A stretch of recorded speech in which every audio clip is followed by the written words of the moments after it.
এবার ভারত থেকে পালাতে গিয়ে আরব আমিরাতের এয়ারপোর্টে আটক হলেন স্বৈরাচার খুনি হাসিনা। আন্তর্জাতিক আদালতে বিচার শুরু। নতুন সরকারের সঙ্গে দ্বিপাক্ষিক সম্পর্ক এগিয়ে নিয়ে যেতে চাইছে নয়াদিল্লি, কিন্তু প্রতি পদেই তো সমস্যা তৈরি হচ্ছে। তার মধ্যে হাসিনা পরবর্তী 1 মাসে বহু জঙ্গি খুনি তাদেরকে তো ছেড়েও দেওয়া হয়েছে, যাদের বিরুদ্ধে কিনা খুন, রাহাজানি, টাকার বিনিময়ে রাজনৈতিক নেতাকর্মীদের খুনের অভিযোগ রয়েছে। যোগে বিচারের জন্য ভারতে পালিয়ে থাকা সাবেক প্রধানমন্ত্রী শেখ হাসিনাকে বাংলাদেশে ফিরিয়ে আনতে ব্যবস্থা নেওয়া হচ্ছে। প্রত্যর্পণ চুক্তির আওতায় তাকে দেশে ফিরিয়ে আনার ব্যবস্থা গ্রহণ করা হচ্ছে, এমন তথ্যই জানিয়েছেন বাংলাদেশে আন্তর্জাতিক অপরাধ ট্রাইব্যুনাল আইসিটির নবনিযুক্ত প্রধান প্রসিকিউটর মোহাম্মদ তাজুল ইসলাম। আসসালামু আলাইকুম রহমতুল্লাহ। সবাই কেমন আছেন? আশা করি সবাই অনেক অনেক ভালো এবং সুস্থ আছেন। সবাইকে স্বাগতম জানাচ্ছি আমাদের আরেকটি নতুন ভিডিওতে। প্রতিদিনের মতো আমি আপনাদের সিরিয়াত ফারুকী আবারও চলে আসলাম নতুন একটা ভিডিও নিয়ে। আজকের ভিডিওটি অনেক অনেক গুরুত্বপূর্ণ, কেননা ইতিমধ্যে ভিডিও টাইটেল এবং থাম্বনেল দেখে বুঝতে পেরেছেন ইতিমধ্যে কি বিষয় নিয়ে কথা বলবো।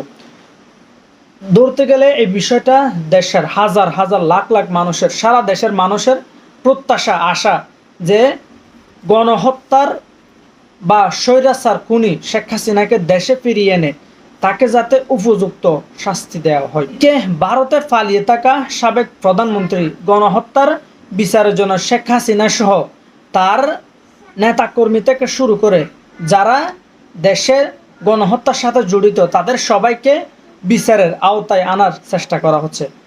সম্প্রতি এমনই মন্তব্য করেছেন আইসিটির নবনিযুক্ত প্রসিকিউটর মোহাম্মদ তাজুল ইসলাম। শুধু তাই নয়, আন্তর্জাতিক আদালতের মাধ্যমে তাদেরকে বিচারের সম্মুখীন করা হবে। অন্যদিকে এবার যেহেতু সামনে নির্বাচনকে কেন্দ্র করে আওয়ামী লীগ, বিএনপি দল আছে, সেগুলো ইতিমধ্যে তারা নিজেদেরকে চেষ্টা করতেছে কিভাবে তারা জনগণের ভোট পায় বা জনগণের একটা আকর্ষণ নেওয়ার চেষ্টা করতেছে বা জনগণকে তারা বোঝানোর চেষ্টা করতেছে আসলে দেশের জন্য কারা উপযোগী। এই বিষয়টা নিয়ে ইতিমধ্যে ফাঁস হয়েছে বেশ কিছু চাঞ্চল্য করতো জামাত এবং বিএনপি সম্পর্কে। এই বিষয়গুলো নিয়ে আমরা একটা ভিডিও ফুটেজের মাধ্যমে দেখবো। অন্যদিকে ইতিমধ্যে ভিডিওর বিস্তারিত দেখে বুঝতে পেরেছেন ভিডিওর কিছু অংশ বিশেষ, তো সামান্য কিছু অংশ আপনার ভিডিও শুরু দেখতে পেয়েছেন। এইগুলো নিয়ে আমরা বিস্তারিত পরবর্তী ভিডিওর মাধ্যমে দেখবো। তার আগে আপনারা আমাদের চ্যানেলটি নতুন, চ্যানেলটি সাবস্ক্রাইব করে সাথে থাকবেন। এবার ভারত থেকে পালাতে গিয়ে আরব আমিরাতের এয়ারপোর্টে আটক হলেন স্বৈরাচার খুনি হাসিনা। আন্তর্জাতিক আদালতে বিচার শুরু।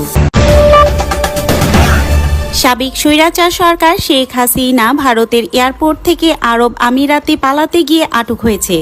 ভারতের বিশেষ একটি বাহিনী এ তথ্য নিশ্চিত করেছে। 5ই আগস্ট ছাত্র জনতার গণ অভ্যুত্থানের মুখে পদত্যাগ করে ভারত পালিয়ে গিয়েছেন সাবেক এই মন্ত্রী শেখ হাসিনা। এরপর স্বৈরাচার শেখ হাসিনাকে দেশে ফিরিয়ে আনার জন্য নানাভাবে ভারতকে চাপ দিচ্ছিলেন অন্তর্বর্তীকালীন সরকার ডক্টর ইউনূস। শেখ হাসিনা ভারতে থাকার লাল পাসপোর্ট বাতিল করে দিয়েছেন অন্তর্বর্তীকালীন সরকার ডক্টর ইউনূস। এরপরই ভারতের প্রধানমন্ত্রী নরেন্দ্র মোদীর কাছে শেখ হাসিনা ছিল একটি বোঝার মতো। এরপরই নরেন্দ্র মোদীর সহযোগিতায় আরব আমিরাতে পালিয়ে যাওয়ার সময় ভারতের একটি এয়ারপোর্ট থেকে হাসিনাকে আটক করে একটি বিশেষ বাহিনী। খুব শীঘ্রই তাকে আন্তর্জাতিক আদালতে তোলা হবে। গণহত্যা, গুম, খুন সহ নানা অপকর্মের ইতিমধ্যে ফাঁস হয়ে গিয়েছে। আন্তর্জাতিক আদালতে তার উপযুক্ত শাস্তি হবে বলে আশা করছে দেশবাসী। ধারণা করা হচ্ছে শেখ হাসিনার বিরুদ্ধে যত অভিযোগ রয়েছে এর বিচার যদি আন্তর্জাতিক আদালতে হয় তাহলে নিশ্চয়ই এই সাবেক স্বৈরাচার সরকার হাসিনার ফাঁসি হওয়ার সম্ভাবনা অনেকটা বেশি রয়েছে। এবার আর হাসিনাকে ফাঁসির দড়ি গলায় ঝুলানো থেকে কেউ রক্ষা করতে পারবে না। খুনি হাসিনার পতন হবে। এবার খুনি হাসিনার বিচার দেখার আশায় বাংলাদেশ সহ পুরো গোটা বিশ্ব তাকিয়ে আছে আন্তর্জাতিক আদালতের দিকে। বাংলাদেশের নতুন সরকারের সঙ্গে দ্বিপাক্ষিক সম্পর্ক এগিয়ে নিয়ে যেতে চাইছে নয়াদিল্লি, কিন্তু প্রতি পদেই তো সমস্যা তৈরি হচ্ছে। তার মধ্যে হাসিনা পরবর্তী 1 মাসে বহু জঙ্গি খুনি তাদেরকে তো ছেড়েও দেওয়া হয়েছে, যাদের বিরুদ্ধে কিনা খুন, রাহাজানি, টাকার বিনিময়ে রাজনৈতিক নেতাকর্মীদের খুনের অভিযোগ রয়েছে। দোষীদের জামিন দিচ্ছে তা নিয়েও জোর বিতর্ক শুরু হয়েছে। শোনা যাচ্ছে যে মোহাম্মদ ইউনূসের সরকারের আমলে তাদের মুক্তি দেওয়ার ফলে নতুন করে বাড়ছে আশঙ্কা। বাংলাদেশের সন্ত্রাসী শেখ আসলাম, যিনি সুইডেন আসলাম নামেও পরিচিত, মঙ্গলবার রাতে ঢাকার অদূরে গাজীপুরে Kashimpur high security central jail থেকে জামিনে ছাড়া পেয়েছেন এই ব্যক্তি।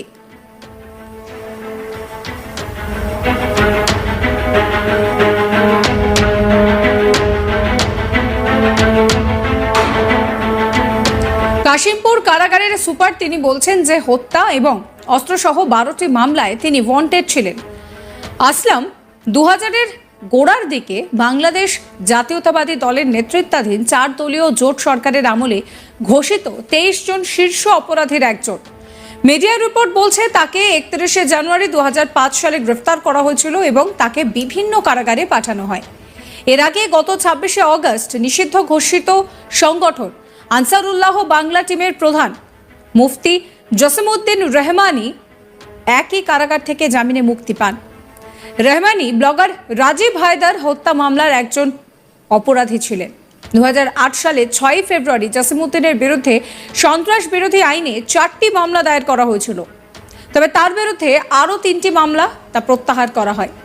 প্রধানমন্ত্রী নরেন্দ্র মোদী অন্তর্বর্তী সরকারের প্রধান মোহাম্মদ ইউনূসকে ফোনে শুভেচ্ছা জানিয়ে দিল্লির অবস্থান স্পষ্ট করেন তার শপথ গ্রহণের পরই।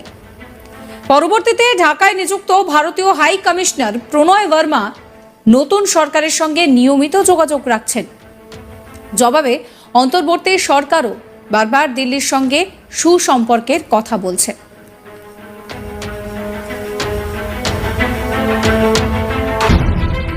বৈষম্য বিরোধী ছাত্র আন্দোলনে গণহত্যার অভিযোগে বিচারের জন্য ভারতে পালিয়ে থাকা সাবেক প্রধানমন্ত্রী শেখ হাসিনাকে বাংলাদেশে ফিরিয়ে আনতে ব্যবস্থা নেওয়া হচ্ছে। প্রত্যর্পণ চুক্তির আওতায় তাকে দেশে ফিরিয়ে আনার ব্যবস্থা গ্রহণ করা হচ্ছে, এমন তথ্যই জানিয়েছেন বাংলাদেশে আন্তর্জাতিক অপরাধ ট্রাইব্যুনাল আইসিটির নবনিযুক্ত প্রধান প্রসিকিউটর মোহাম্মদ তাজুল ইসলাম।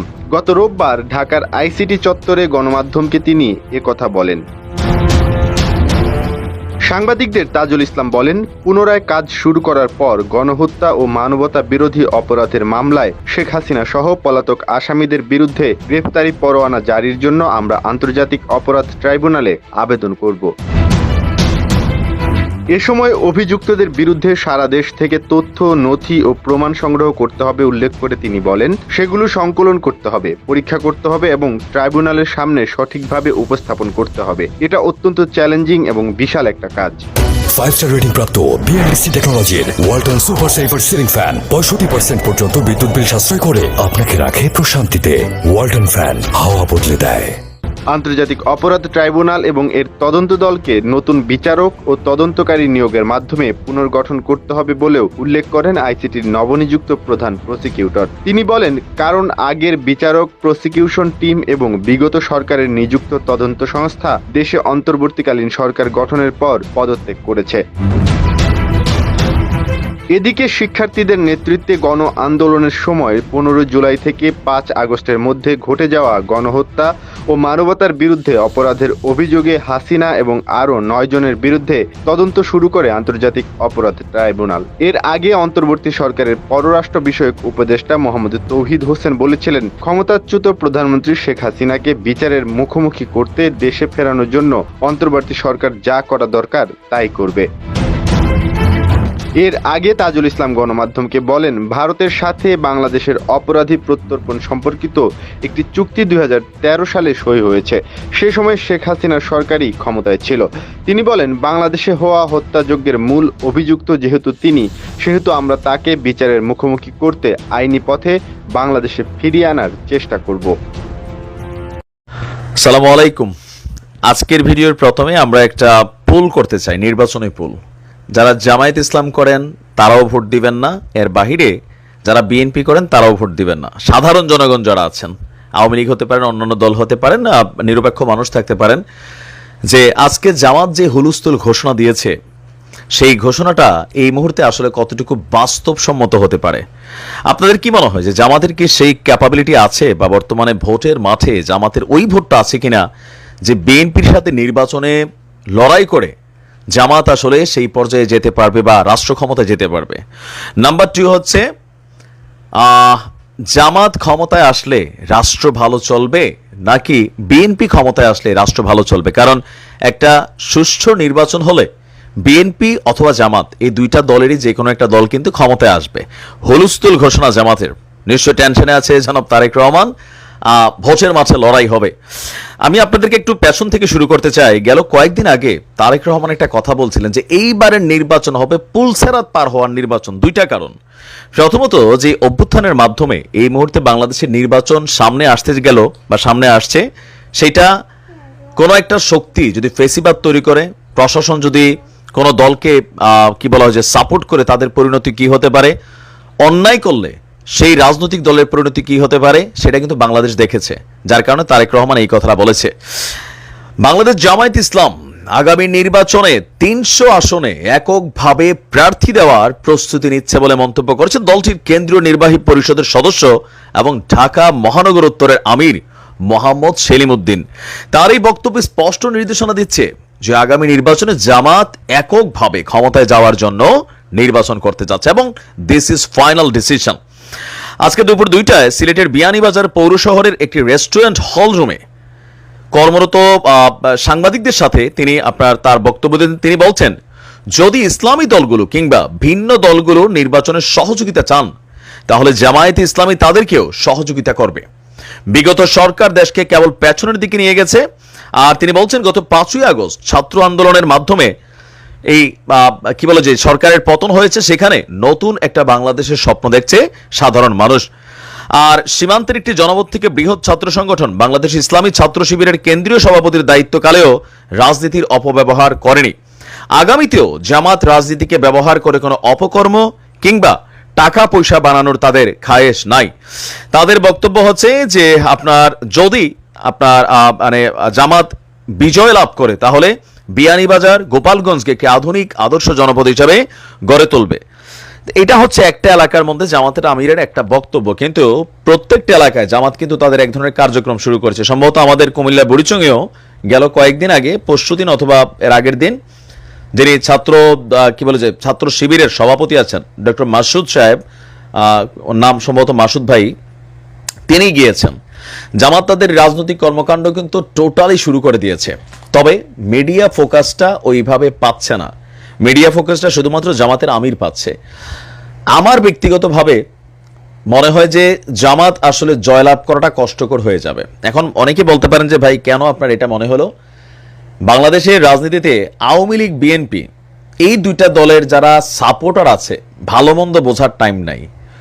এটা দেখবেন সারা বছর আমরা যেটাই বলি, কিন্তু নির্বাচন আসলে আমাদের ব্লাডের মধ্যে একটা নৌকার ফ্লো কাজ করে বসে, একটা ধানের শীষের ফ্লো কাজ করে বসে।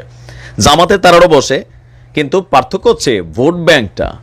সর্বশেষ এর আগে যখন স্বচ্ছ নির্বাচন হয়েছিল 2008-9 দিকে, তখনও কিন্তু আওয়ামী লীগ ব্যাপক সংখ্যাগরিষ্ঠতা পেয়েছে, সেটা ফ্যাক্ট না। কিন্তু জামাত আসলে এককভাবে কয়টা সিট পাইছে। জামাতের রাজনীতিকে অনেকে পছন্দ করেন, কিন্তু বাংলাদেশের একটা বিশাল অংশ সেকিউলার আছে যারা মনে করে যে না, জামাত যদি রাষ্ট্র ক্ষমতায় আসে কট্টরপন্থী ইসলামী মেন্টালিটি এখানে তৈরি হবে। কিন্তু জামাত বরাবরই বলে আসছে যে না, তারা উদার মেন্টালিটিতে কাজ করবে। তো দেখা যাক পরিস্থিতি কোন দিকে যায়। ভালো থাকুন, আসসালামু আলাইকুম। তো প্রিয় দর্শক, ভিডিওটি ভালো লাগলে অবশ্যই শেয়ার করে দিবেন। আমাদের চ্যানেলটিতে নতুন থাকলে চ্যানেল সাবস্ক্রাইব করে সাথে থাকবেন। এতক্ষণ সাথে থাকার জন্য সবাইকে অসংখ্য ধন্যবাদ। দেখা হবে অন্য কোনো ভিডিওতে। ভালো থাকবেন, সুস্থ থাকবেন। আল্লাহ হাফেজ।